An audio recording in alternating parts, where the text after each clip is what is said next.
అంతకుముందు జూన్ 1 నుంచి తెలుగు రాష్ట్రాల్లో సినిమా థియేటర్స్ బంద్ ఉండదని తెలుగు ఫిల్మ్ ఛాంబర్ ప్రకటించింది. ఫిల్మ్ ఛాంబర్లో డిస్ట్రిబ్యూటర్స్, ఎగ్జిబిటర్లతో సమావేశమైన నిర్మాతలు థియేటర్ల బంద్ అనేది తప్పుగా చిత్రీకరించారని తెలిపారు. చర్చలు జరగకపోతే జూన్ 1 నుంచి అలాంటి నిర్ణయం తీసుకోవాల్సి వస్తుందని మాత్రమే నిజమన్నారు. కానీ థియేటర్స్ మూసివేస్తారన్న సమాచారం మాత్రమే ప్రచారం చేశారని చెప్పారు. ఒక్క సినిమాను దృష్టిలో పెట్టుకుని థియేటర్స్ ని బంద్ చేస్తున్నామనడం సరికాదన్నారు నిర్మాతలు. థియేటర్స్ పర్సెంటేజ్ విషయంలో కొన్నేళ్లుగా ఎలాంటి చర్చ జరగలేదని, ఇప్పుడు జరుగుతోందని తెలిపారు.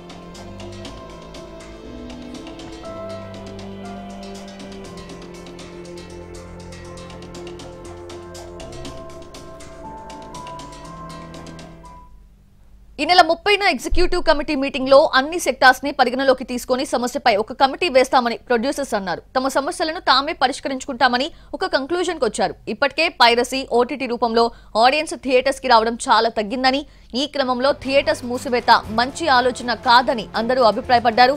పైగా మే 30 నుంచి వరుస సినిమాలు ఉండటంతో మరింత ఇబ్బంది అవుతుందని ప్రొడ్యూసర్స్ అన్నారు.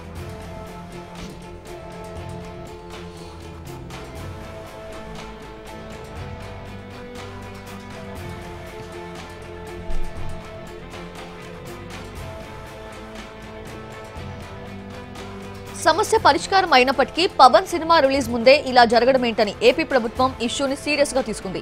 దీని వెనుక ఎవరున్నారో తేల్చేందుకు ఎంక్వైరీకి ఆదేశించింది. Pavan Kalyan upcoming movie Harihara Veeramallu June 12న రిలీజ్ కాబోతోంది. అలాంటి సమయంలో థియేటర్స్ ని మూసివేత నిర్ణయం తీసుకోవడానికి కారణం ఏంటి, దీని వెనుక ఎవరెవరున్నారు అనే దానిపై ఏపీ సినిమాటోగ్రఫీ మంత్రి కందుల దుర్గేష్ విచారణకు ఆదేశించారు. సినిమా నిర్మాతలకు, ఎగ్జిబిటర్లకు మధ్య పంచాయతీ జరుగుతుంటే డిప్యూటీ సీఎం పవన్ కళ్యాణ్ మధ్యలో ఎందుకు వెళ్తున్నారని పేర్ని నాని ప్రశ్నించారు.